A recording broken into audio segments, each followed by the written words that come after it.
한 주간도 주님의 은혜 가운데 평안하셨습니까? 우리 주변 사람들 보고 한번 인사하십시다. 주님의 샬롬이 함께 하시길 원합니다. 또 한번 인사하십시다. 신천지는 이단입니다. 이 인사할 때 눈을 똑바로 보고 하라고 그랬습니다. 다시 한번 신천지는 이단입니다. 이단이면 망합니다.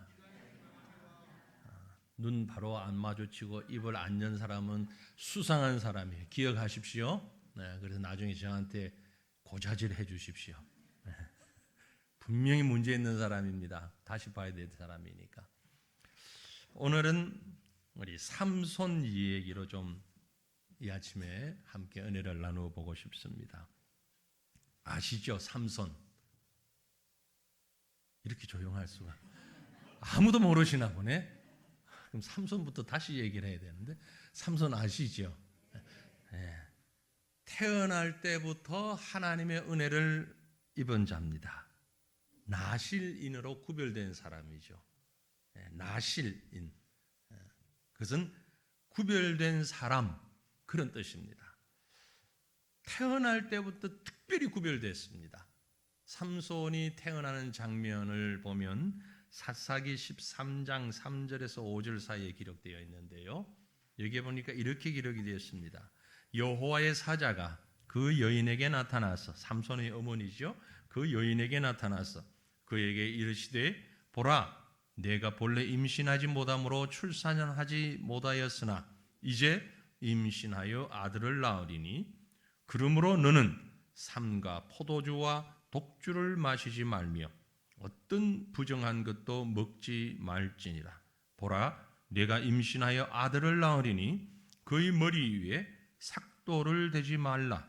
이 아이는 태에서 나옴으로부터 하나님께 바치어진 나실인이 됨이라. 그가 블레셋 사람의 손에서 이스라엘을 구원하기 시작하리라 하시니. 이게 지금 삼손의 출생의 배경입니다. 그 어머니에게부터 나실인의 여러 가지 조건들을 말씀하시면서 구별시켰죠. 포도주와 독주를 먹지 말라. 어떤 부정한 것도 먹지 말라. 또 머리에 삭도를 대지 말라. 머리를 자르지 말라. 이런 얘기들이죠.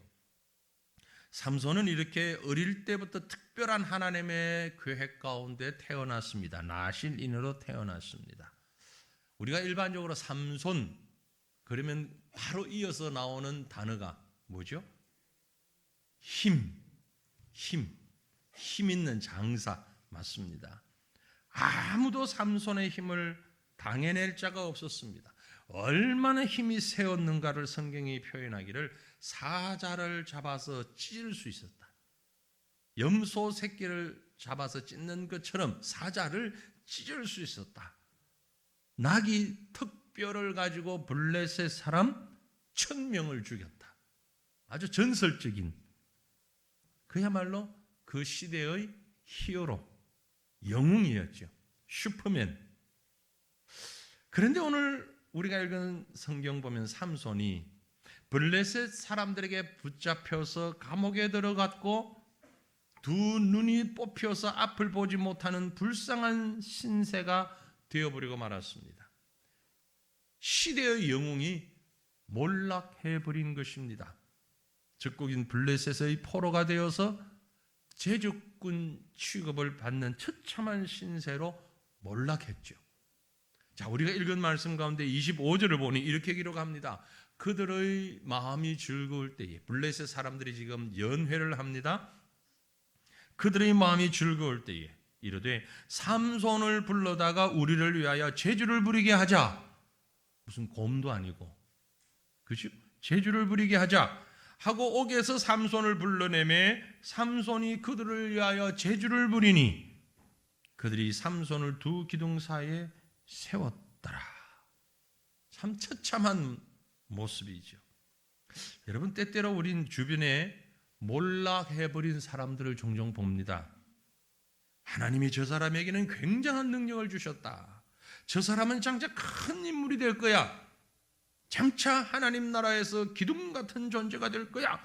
이구동성으로 입을 모았는데 시간을 지나고 보니까 엉뚱한 모습으로 전락해 있는 그런 모습을 보죠.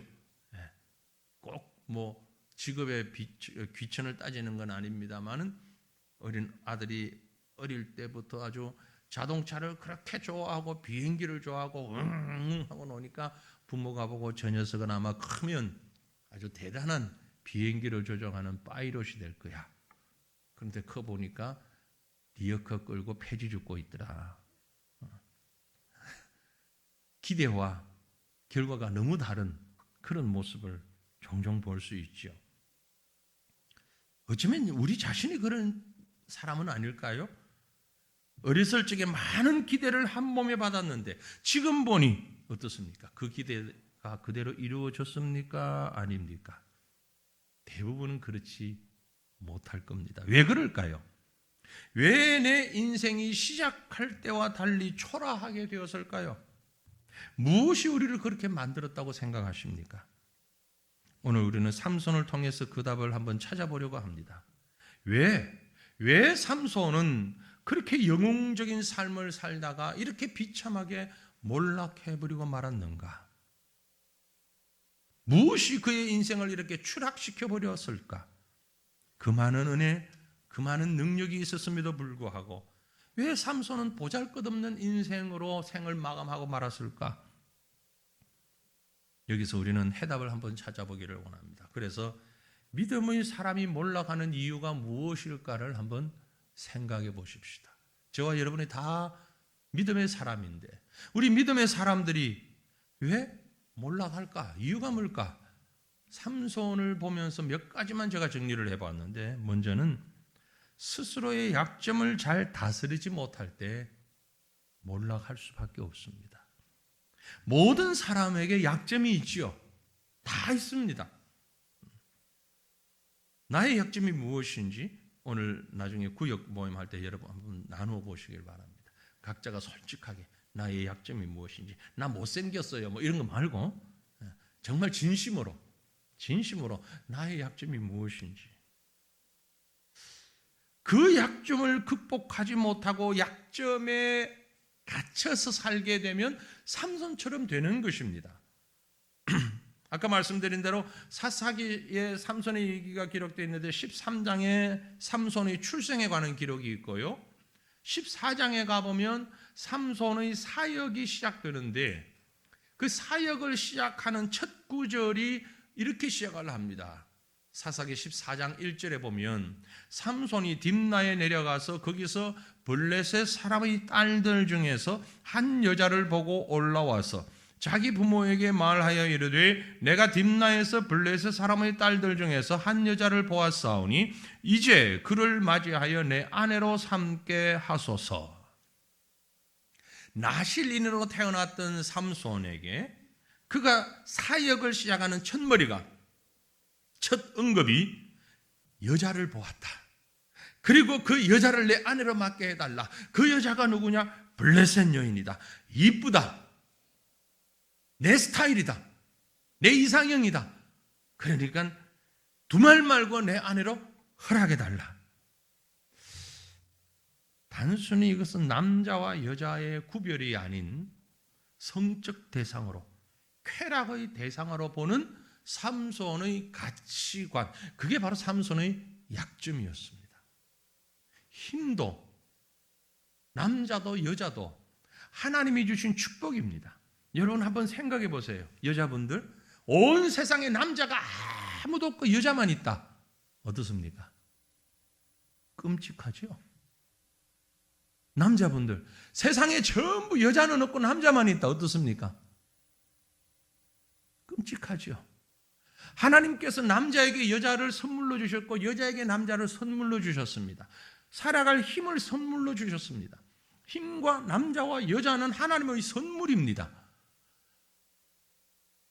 이러면 아멘이 나올 줄 알았는데 여러분의 가정의 형편이 지금 도대체 어떤 상황에 있는 겁니까? 부부관계가 도대체 어떻길래 여기서 인상이 다 굳어집니까? 다시, 하나님께서 남자에게 여자를 주시고 여자에게 남자를 주신 것은 엄청난 선물입니다. 억지로 하는 아멘은 보여요. 지금 억지가 아니길 바랍니다. 정말이잖아요. 선물이에요. 그런데 그 귀한 선물을 삼손은 역으로 약점이 되고 말았던 거죠. 삼손의 눈에 비친 여인은요, 하나님의 선물이 아니라 쾌락의 도구였습니다. 그게 삼손에겐 약점이었어요. 단 한 번도 그래서 그 약점을 스스로 깨닫고 조심한 적이 없습니다. 그래서 아내를 선택할 때도 한 번도 하나님 앞에 기도하지 않았어요. 하나님의 일꾼인 사사이면서도 말이죠, 그냥 느끼고 좋은 대로 여자를 취했습니다. 첫 번째 아내 때문에 문제를 일으키다가 그 아내를 빼앗기고 기생을 좋아하다가 결국 블레셋 여인인 드릴라를 아내로 삼고 그 드릴라 때문에 삼손은 죽은 것 아닙니까? 삼손이 좋아했던 여자들은 한결같이 다 믿음과 상관없는 이방 여인이었어요. 이게 삼손의 약점이었는데, 이 약점이 나실인이라고 하는 하나님의 백성이라고 하는 신앙적 전통을 앞질러 버렸던 거죠. 그렇습니다. 모든 사람에게는 약점이 있기 마련인데, 저에게도 여러분들에게도 그 약점을 잘 다스릴 수 있는 사람과 다스리지 못하는 사람이 있어요. 아무리 많은 능력을 가졌다 할지라도 이 약점 때문에 우리는 망할 수 있는 거예요. 그 약점을 어떻게 다스리느냐에 따라 우리의 삶이 결정되는 겁니다. 예를 들면 베드로, 잘 아는 베드로의 약점이 뭐였습니까? 그놈의 성질머리예요. 그죠? 베드로의 약점은 성질머리였어요. 웍 화내는, 이게 약점이었어요. 그런데 베드로는 그가 주의 사역을 감당할 때 이 약점을 잘 다스렸어요. 왜냐하면 그러니까 직접적인 베드로 후서 1장 5절로 7절에 보니 이렇게 고백합니다. 그러므로 너희가 더욱 힘써 너희 믿음의 덕의 지식을 지식의 절제를 절제의 인내를 인내의 경건을 경건의 형제 우애를 형제 우애의 사랑을 더하라. 자기가 살아보니까 화만 내어가지고 될 일이 아니더라. 성질 부리던 약점을 베드로는 예수님 안에서 잘 컨트롤하고 있었던 거죠. 그것을 극복하고 있었던 거죠. 여러분, 사도 바울 아시죠? 바울의 가장 큰 약점이 뭔지 아십니까? 오늘 혹시 이 가운데 그런 성향을 가진 분들은 위로받으시길 바랍니다. 성경을 연구하는 학자들이 성경을 연구해 보니까 물론 바울은 안질이 있었고 아주 눈 시력이 안 좋아서요. 그래서 제가 시력이 안 좋아도 위로를 받아요. 안질이 있었고 대머리였고, 위로받으실 분이 별이죠. 아주 대머리였고 키가 아주 작았고, 그런데 그건 외형적인 것이고 내면적인 심각한 약점이 있었는데 심각한 우울질이었습니다. 요즘으로 말하면 우울증을 앓고 있는 사람이었어요, 사도 바울이. 그런데 바울은 그런 약점들을 다 극복했어요, 믿음으로. 빌립보서 4장 4절에 뭐라고 기록했는가 하니까 주 안에서 항상 기뻐하라. 내가 다시 말하노니 기뻐하라. 누가 이 말을 했다고요? 우울증 환자가 감옥소 안에서 감옥에 갇힌 상태에서 이렇게 고백할 만큼 자신의 약점을 이겨냈던 거죠. 세계적인 지휘자 가운데 토스카니니라는 사람이 있어요. 음악을 하시는 분들은 아시는 토스카니니. 정말 엄청난 지휘자인데요. 이분은 원래 첼로 연주자였어요. 그런데 심각한 근시안을 가지고 있어가지고 악보가 안 보이는 거예요. 멀리 있는 건 약간 보이는데 가까이 있는 사람도 안 보이고 악보도 거의 안 보이고 형태만 보일 뿐 너무너무 시력이 거의 못 보는 사람에 가까울 만큼 근시안이었어요. 그래서 그는 연주를 하기 전에 다른 연주자들은 보면대를 놓고 악보를 보고 연주를 하는데 이 사람은 악보가 아예 안 보이니까 처음부터 끝까지 그만 곡을 다 외워버리는 거예요. 첼리스트로서 곡을 다. 근데 오케스트라 연주를 하면 자기 악보만 외워가지고는 안 되잖아요. 다른 악기들의 음도 외워야 돼요. 그래야 내가 할 때와 중단할 때, 세게 할 때, 약하게 할 때를 알 수 있으니까. 그러니까 이 토스카니니는 연주회 전에 오케스트라의 모든 악보를 다 외워버리는 거예요. 그리고 연주를 하는 거예요. 그런데 어느 날 연주 직전에 지휘자가 갑자기 병이 나버렸어요. 입원을 해야 되는 상황에서 지휘자가 없는 거예요. 그런데 모든 단원들이 자기 파트만 외우고 있지, 또 보면서 하지, 다른 파트까지 외우는 사람은 아무도 없는데 보니까 토스카니니 한 사람이 있어요. 당신이 나와서 지휘를 좀 해라. 왜냐하면 곡을 다 외우고 있으니까.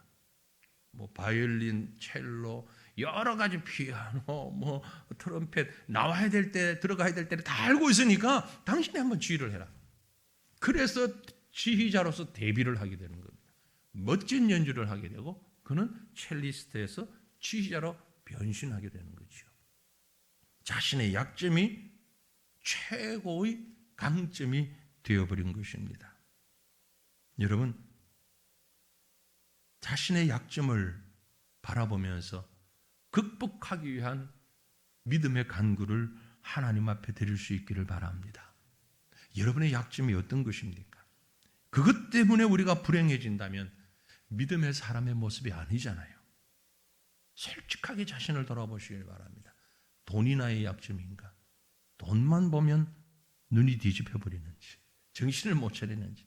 쇼핑의 약점인 분도 있어요.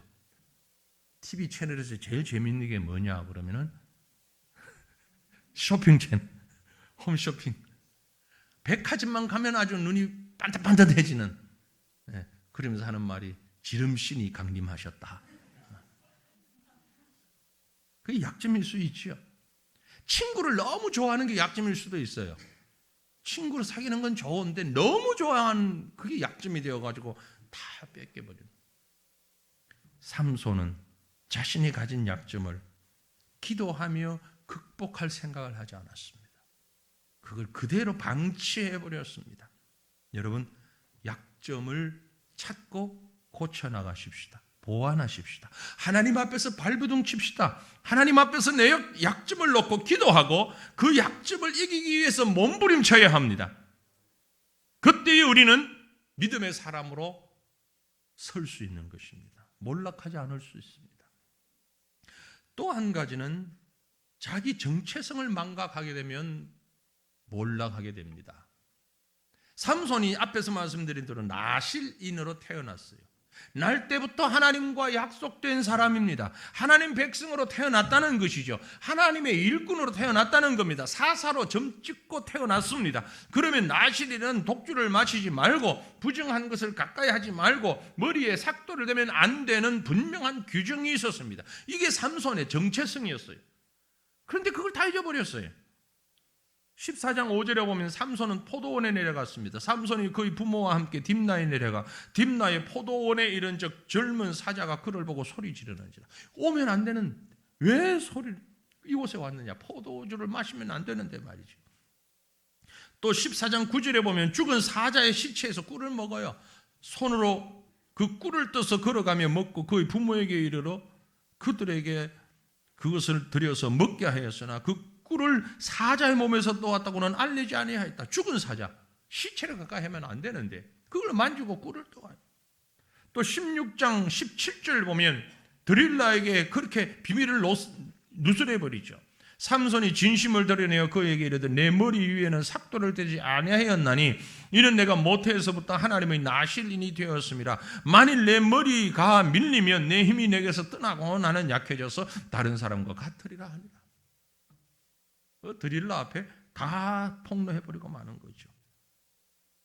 삼손은 나실인으로서 하나님의 약속을 하나도 지키지 않았습니다. 당연히 해야 할 일이 있습니다. 그러나 그 모든 것을 무시하고 자기 마음대로 자기 정체성에 대한 의식을 잃어버렸다는 거죠.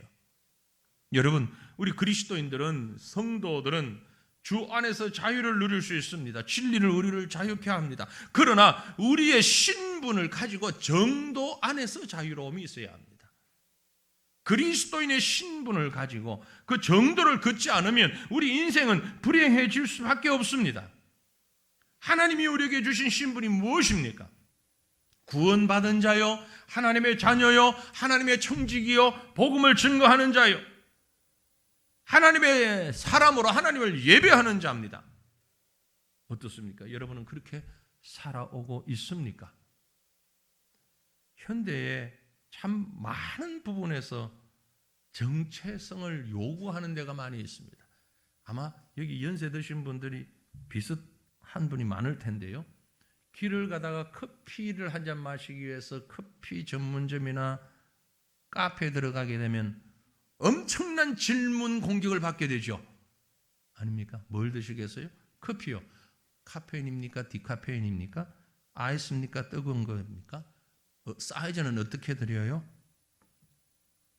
혹시 다른 거 필요하지 않으세요?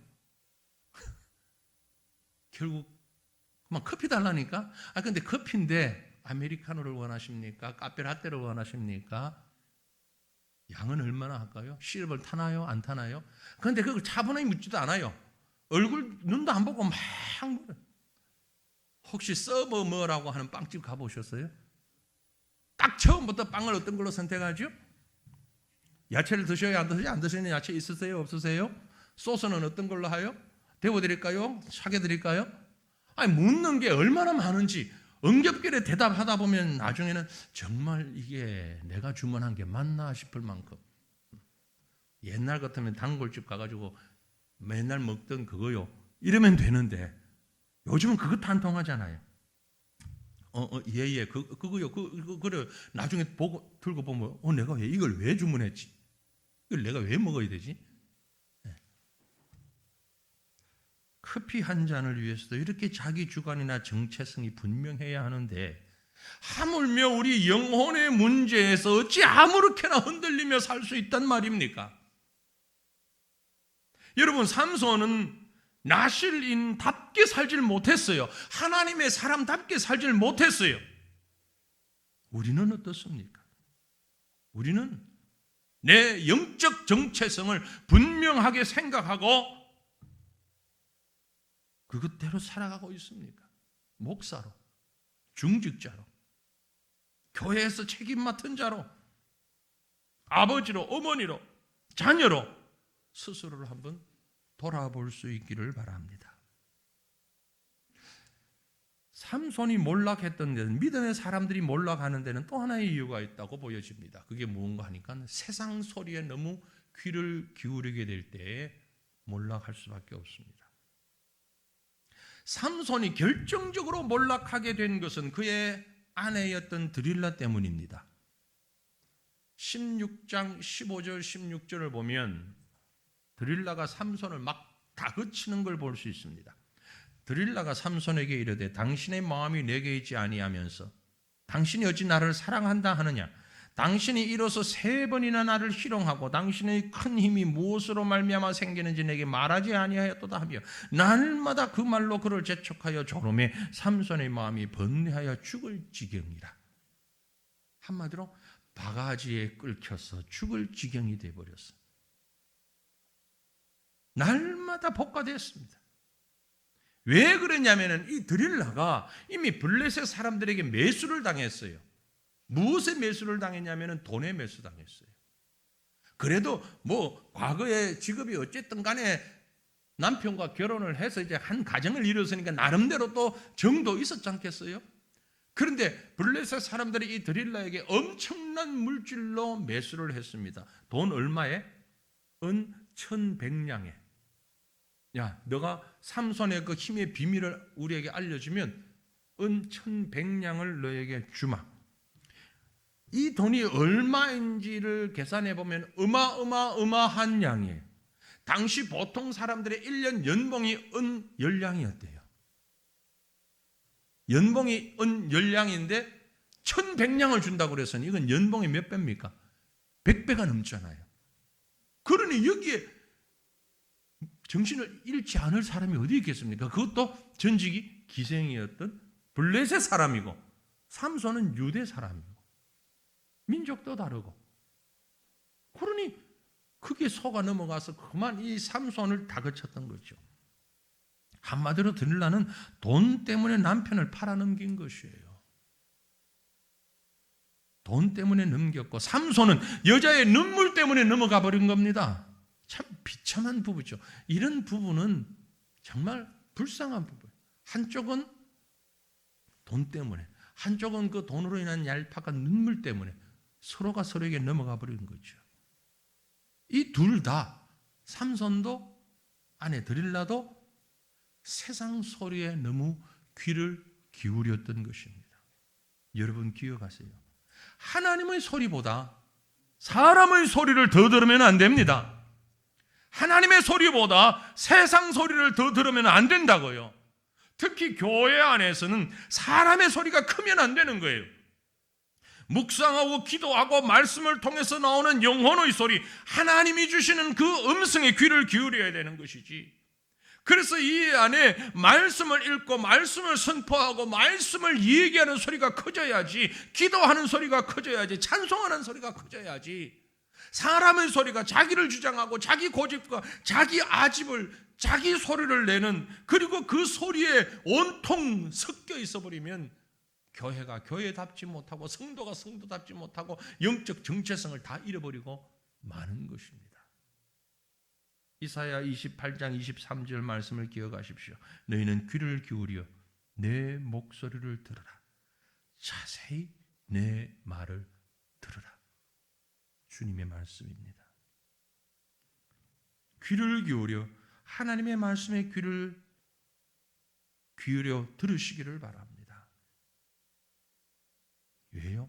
하나님이 우리를 가장 사랑하시기 때문에 그렇습니다. 하나님이 우리의 모든 것을 아시기 때문에 그렇습니다. 하나님께서 우리에게 참된 평안과 확신을 주실 수 있기 때문에 그렇습니다. 삼손은 일생을 살면서 단 한 번도 하나님의 소리에 귀를 기울이지 않았습니다. 사람들의 소리만 듣고 뛰어다니다 망했습니다. 물론 삼손을 통해서 하나님이 하신 일들이 많이 있습니다.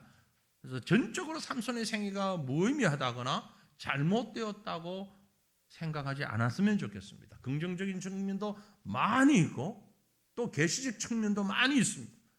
하지만 오늘은 이 부분을 얘기하기 위해서 제가 말씀드리는 것이에요.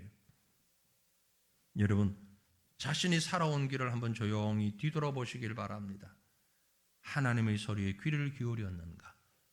아니면 사람의 소리에 놀라고 답답하고 분노하고 괴로워하며 그 소리에 민감하게 반응했는가? 하나님의 소리에 귀를 기울일 때 우리에게 놀라운 은혜가 있습니다. 그것이 무엇입니까? 회복의 은혜입니다. 그러므로 사랑하는 성도들이여, 믿음의 사람들은 다시 회복해야만 합니다.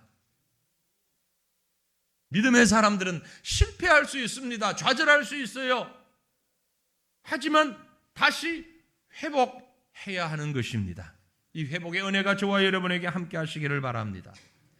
삼손은 나실인이지만 불행한 삶을 살았습니다. 영웅으로 태어났지만 아름답지 못한 삶을 보여주었습니다. 비참하게 잡히는 신세가 되었고 눈이 뽑혀 갈 곳을 제대로 보지도 못했고 블레셋 사람들의 잔치 자리에 놀이감으로 그저 제주꾼으로 그 자리에 있었습니다. 하지만 하나님은 삼손을 끝까지 버리지 아니하셨습니다. 삼손으로 하여금 다시금 일어서게 만드셨습니다. 삼손의 입에서 하나님을 부르짖게 만드셨습니다. 삼손은 이렇게 하나님 앞에 간구합니다. 본문 28절에 삼손이 여호와께 부르짖어 이르되 주 여호와여 구하옵나니 나를 생각하옵소서. 나를 생각하옵소서. Remember me. 하나님이 기억을 못하실 리는 없습니다. 자신이 하나님을 잃어버렸던 것입니다. 그래서 하나님을 향해서 나를 기억해달라고 하는 거죠. 이 말은 내가 하나님을 다시 기억합니다. Remember me, O God. 하나님 나를 기억해 주옵소서. 아니, 내가 하나님을 기억합니다. 잃어버렸던 하나님을 기억합니다. 하나님이여 나를 생각해 주시옵소서. 삼손이 그 큰 은혜를 받았음에도 불구하고 단 한 번 하나님을 생각하거나 하나님을 찾은 적이 없지만 이제 그의 인생이 몰락한 후 하나님을 찾습니다. 주 여호와여, 주 여호와여, 오 나의 구주이시여, 오 나의 주님이시여, 나를 기억하여 주옵소서. 여러분, 우리 인생이 회복하는 길이 어디 있겠습니까? 하나님을 찾는 것입니다. 아모스 5장 6절에 기록하기를 너희는 여호와를 찾아라 그리하면 살리라. 그렇지 않으면 그가 불같이 요셉의 집에 임하여 멸하시리니 베델에서 그 불들을 끌자 없으리라. 너희는 여호와를 찾아라. Seek the Lord and live. 여호와 하나님을 찾아봐라. 그리고 그 안에서 그러면 살게 될 것이다. 삼손은 하나님께 부르짖으면서 이번만, 이 한 번만, 딱 한 번만 하나님 나를 기억해 주십시오. 한번 봐주십시오. 내가 잘못했습니다. 내가 내 약점도 다스리지 못하고 나시린의 정체성도 버리고 하나님이 아니라 사람 소리, 세상 소리만 들어왔습니다. 용서해 주십시오. 이제 한 번만 회개하오니 그 은혜를 베풀어 주셔서 하나님의 능력이 나에게 나타나기를 원합니다. 그렇게 고백하고 유턴하여 원래의 자리로 돌아가고 있는 것입니다. 삼손은 그의 원수들과 같이 죽기를 각오하고 있는 힘을 다하여 기둥을 무너뜨립니다. 삼손이 하나님 앞에서 회개하고 새로운 결단을 내리고 하나님 앞에 돌아섰을 때 하나님이 새로운 능력을 주셨습니다. 그래서 본문의 마지막 부분 이렇게 기록합니다. 30절에 삼손이 이르되 블레셋 사람과 함께 죽기를 원하노라 하고 힘을 다하여 몸을 굽히매 그 집이 곧 무너져 그 안에 있는 모든 방백들과 온 백성에게 덮이니 뒤에 있는 말씀, 삼손이 죽을 때에 죽인 자가 살았을 때 죽인 자보다 더욱 많았더라. 우리의 삶을 결산해 본다면 어떻게 정리할 수 있을 것 같습니까? 혹시 나의 약점들 때문에 나에게 주어진 시간들이 낭비되고 있지는 않았습니까? 하나님 앞에서 내가 누구인지 정체성도 잃어버리고 하나님과의 약속도 모두 잊어버리고 우리 멋대로 살아가고 있지 않았습니까? 하나님의 소리보다 세상 소리를 듣고 판단하고 결정하며 살아오지는 않았습니까? 그렇다면 이제 우리의 삶이 어떠해야 합니까? 삼손의 생애가 우리에게 이렇게 말하고 있습니다. 하나님 앞에 다시 서십시오. 기도를 회복하십시오. 회개를 회복하십시오. 그리고 나의 잘못된 것들을 버리고 내 삶에 주어진 모든 것을 죽기를 각오하고 하나님 앞에서 회복의 길을 걸어가기를 바랍니다. 이렇게 하나님 앞에서 우리 각자의 삶의 모습을 회복하는, 진정으로 하나님이 귀히 여기시는 진짜 영의 삶을 살아가는 저와 여러분들 되시기를 주님의 이름으로 축원합니다. 함께 기도하십시다. 한 마음으로